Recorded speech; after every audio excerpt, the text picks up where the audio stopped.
فاسألوا أهل الذكر إن كنتم لا تعلمون بالبينات والزبر। আপনি বলেছেন জিহাদ করতে রাষ্ট্রনেতা প্রয়োজন, আর বাংলাদেশে তো গণতন্ত্র চলে। আপনি কি গণতন্ত্র মানেন? গণতন্ত্র ইসলামে নাই, তাহলে তাগুতের আনুগত্য করা কতটা যুক্তিসঙ্গত? ইদানিং তামিম আদনানী আপনাকে নিয়ে প্রায় ভিডিওতে বলতেছে আপনি জিহাদকে অস্বীকার করেছেন। এর সত্যতা কতটুকু জানতে চাই। সুন্দর প্রশ্ন করেছেন আপনি। জিহাদ করতে রাষ্ট্রনেতা প্রয়োজন, বাংলাদেশে যে নীতি চলছে এটা গণতন্ত্র। গণতন্ত্র ইসলামে নাই, আপনি বলছেন এটা। তাগুতের আনুগত্য করাটা কতটা যুক্তিসঙ্গত? অনেকগুলো প্রশ্ন একসাথে এখানে জড়িত। আমি শুধু একটাই বলবো আপনাকে, আপনি বুঝে নিন। সেটা হচ্ছে, প্রথমত নিচের অংশ থেকে শুরু করি। আমি জিহাদ অস্বীকার করলে আমি কাফের হয়ে যাব। যে কেউ জিহাদ অস্বীকার করলে কাফের হয়ে যাবে, এটা হচ্ছে ইসলামের দৃষ্টিভঙ্গি। ইসলাম কখনো জিহাদ অস্বীকার করতে বলে? ইসলাম জিহাদ অস্বীকার করে কি ইমানদার বলে না? জিহাদ অস্বীকার করতে পারে না। কিন্তু প্রত্যেকটি মানুষই জানে যে প্রত্যেকটি কাজের একটা শর্ত আছে, শর্তটা পূরণ করতে হয়। আপনার উপর টাকা নাই তাই বলে আপনি হজ করতে যেতে পারেন না, তাই বলে আপনার হজ অস্বীকার করা হয় না। এটাকে বলা হয় হজের শর্ত পূরণ হয়নি। আপনার টাকা নাই, জাকাত আসে নাই, জাকাত দেয়া আপনার উপর ফরজ হয় নাই, এখন জাকাত দেন নাই তাই বলে আপনি জাকাত অস্বীকার করেছেন, কথা ঠিক নয়।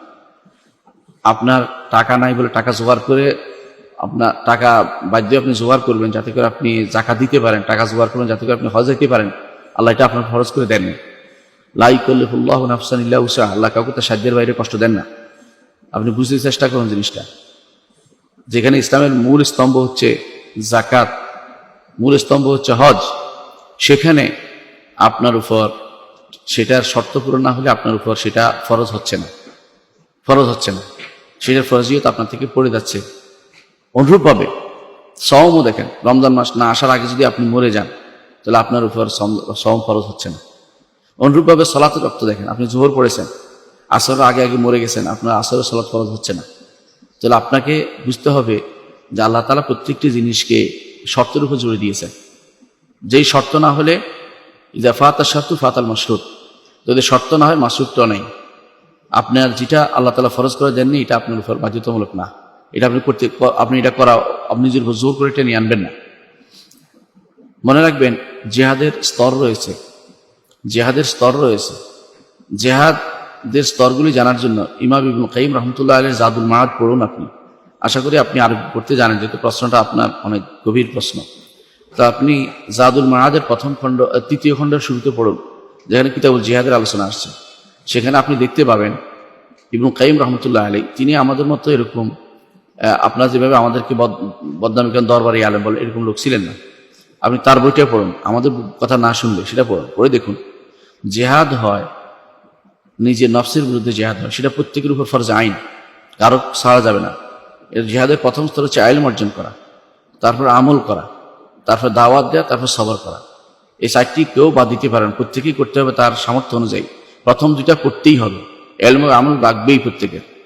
3 নম্বর হচ্ছে তার দাওয়াত দিতে হবে, এটা তার সামর্থ্য অনুযায়ী। সবর করতে হবে সামর্থ্য অনুযায়ী, নলে হিজরত করতে হবে।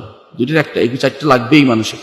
এই 4টা থেকে দূরে সরে যান। এটা হচ্ছে ওয়াল আসর ইন্নাল ইনসানা লাফি খুসর ইল্লা আল্লাযিনা আমানু ওয়া আমিলুস সালিহাত ওয়া তাওয়াসাউ বিল হক ওয়া তাওয়াসাউ বিস সবর। জিহাদের এই স্তরটি প্রত্যেকটি মানুষের জন্য ফরজ আইন, বাধ্যতামূলক। জিহাদের দ্বিতীয় স্তর হচ্ছে শয়তানের বিরুদ্ধে জিহাদ করা। সেটা কি? সেটা হচ্ছে শয়তান মানুষের অন্তরে দুটি জিনিস তুলে ধরে। একটি হচ্ছে সন্দেহ, একটি হচ্ছে শাহওয়াত, প্রবৃত্তি। এই দুটি যখন তুলে ধরে তখন আপনার দায়িত্ব হচ্ছে এই দুটির বিরুদ্ধে দাঁড়ানো। এটা প্রত্যেকটি মানুষের ফরজ, এটাও ফরজ আইন, এটাও কেউ বাদ দিতে পারবে না। না হলে সে গুনাহগার হবে। এই জন্য সে মানুষের বিরুদ্ধে করলে কবিরা গুনাহ করে, তারপর কাফের হয়ে যায় না। 3 নম্বর জিহাদ হচ্ছে জালেমদের বিরুদ্ধে জিহাদ করা। সেটা কিভাবে করবে? অন্যায় ফাসাদকারীর বিরুদ্ধে, জালেমদের বিরুদ্ধে, যারা গুনাহকারী এদের বিরুদ্ধে জিহাদ করা। এটা রাসূলুল্লাহ সাল্লাল্লাহু আলাইহি ওয়াসাল্লাম 3টি স্তর দিয়েছেন। তিনি বলেছেন হাত দিয়ে করবে, না হলে মুখ দিয়ে করবে, না হলে অন্তর দিয়ে করবে। হাত দিয়ে কখন করবে? হাতের যদি ক্ষমতা থাকে, যেখানে তার হাতের ক্ষমতা আছে। আপনার দায়িত্ব অনুসারে আপনার কর্তব্য করতে হবে। আপনার পরিবারে আপনার হাত চলবে, সন্তানদের উপর আপনি হাত চালাবেন। আপনি পাশের বাড়ির লোকের উপর হাত চলবে না, মুখ চলবে, মুখ চালাবেন। কিন্তু যদি আপনি আপনি সরকারি কোনো কর্মকর্তা হন, উপজেলা নির্বাহী অফিসার বা কিছু হন, আপনার যেখানে মুখও চলবে, হাতও চলবে, সেখানে আপনি হাত চালাতে পারবেন, লোক দিয়ে, পুলিশ দিয়ে তাকে বন্ধ করাতে পারবেন। এটা আপনার দায়িত্ব। যেটা আপনার দায়িত্ব না সেটা জোর করে নেবেন না। আপনার ঘরের বাইরে যেটা চলে না, আপনার হাত চলে না, সেখানে হাত চালাতে যাবেন না। এর অর্থ হচ্ছে আপনার সেখানে 3টি স্তর রাসূল নিজে দিয়ে দিয়েছেন জিহাদের। এই জিহাদটির 3টি স্তর আছে। সরাসরি মারামারি হানাহানি আপনাকে বলা হয়নি, যারা যাবে তারা ভুল করবে। পরবর্তী জিনিস হচ্ছে, সর্বোচ্চ স্তর হচ্ছে কাফেরদের বিরুদ্ধে জিহাদ করা। কাফেরদের বিরুদ্ধে জিহাদ করার জন্য নিঃসন্দেহে যেটা লাগবে বাধ্যতামূলক, সেটা হচ্ছে অবশ্যই রাষ্ট্রপ্রধানের অনুমতি লাগবে। রাষ্ট্রপ্রধান বলতে আমি বুঝাচ্ছি না যে এমন কোন রাষ্ট্রপ্রধান যার আনুগত্যের ব্যাপারে প্রশ্নবিদ্ধ আছে, এটা বুঝাচ্ছি না। এমন কোন একজন লোক থাকবে যার অধীন হয়ে, যার ক্ষমতাশীল কোনো ব্যক্তি, এই রাষ্ট্র হতে পারে, অন্য রাষ্ট্র হতে পারে, যার যার যার পরিচালনাগত তার ক্ষমতা আছে, এবং যিনি কোনো রাষ্ট্রের আমানতদার হিসেবে কাজ করছেন, তার অধীনে গিয়ে যুদ্ধ করে আপনার জন্য তখন জায়েজ হয়ে যাবে। সেটাও ফরজ হবে না যদি কোনো আপনি কাছে না থাকেন, তখন আপনার জন্য জায়েজ হবে সেটা মাত্র। আপনার যদি কোনো তার অধীন থাকেন তখন হবে আপনার জন্য ফরজ, তার অধীন আপনি থাকলে। তাই সেই হিসাবে আমরা বলতে চাই, বাংলাদেশের মানুষের জন্য জেহাদ করার বর্তমান যে অবস্থা, তাতে জেহাদ করা কখনো ফরজ নয়। কোন জেহাদটা? কাফেরের বিরুদ্ধে জেহাদ করা কখনো ফরজ নয়। তাদের বাকি 3টি জেহাদ অবশ্যই ফরজ রয়ে গেছে। কাফেরের বিরুদ্ধে জেহাদের জন্য সরকারের পক্ষ থেকে কোনোদিন যদি আহ্বান আসে, সেটা আপনাকে করতে হবে। না আসলে সে গুনাহগার হবে, রাষ্ট্রপ্রধান গুনাহগার হবে। তারা করে না, যদিও আমরা কষ্টে আছি মুসলিমরা, এই জন্য তারা গুনাহগার হবে। আপনার দায়িত্ব হচ্ছে বাকি 3টি কাজ করা: ইলম, আমল, দাওয়াত, সবর। শয়তানের বিরুদ্ধে জিহাদের, শাহওয়াত এবং প্রবৃত্তির বিরুদ্ধে জিহাদ এবং সন্দেহের বিরুদ্ধে জিহাদ, এটা আপনার করা বাধ্যতামূলক।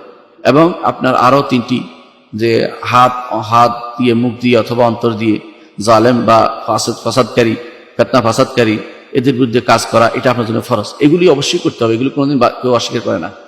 যেই কাজটি আমরা মানুষের জন্য নিষেধ করি, সেটা হচ্ছে যতক্ষণ পর্যন্ত শর্ত পূরণ হয়নি, কোনো রাষ্ট্রপ্রধান অধীন যুদ্ধটা হচ্ছে না, আপনার রাষ্ট্র অধীন যার অধীনে আছেন তিনি যুদ্ধ করছেন না, আপনার উপর তখন সেটা ফরজ নেই। অন্য দেশে গিয়ে করবেন কিনা, অন্য দেশে যদি কেউ এরকম আহ্বান জানায়, তার দেশের লোকদের উপর তখন ফরজ আইন হবে, কিন্তু আপনার জন্য সেটা ফরজ আইন থাকবে না, আপনার জন্য নফলই থেকে যাবে। যদি আপনি যেতে পারেন কখনো সেখানে করতে পারবেন, এর আগ পর্যন্ত আপনার জন্য নফল থাকবে।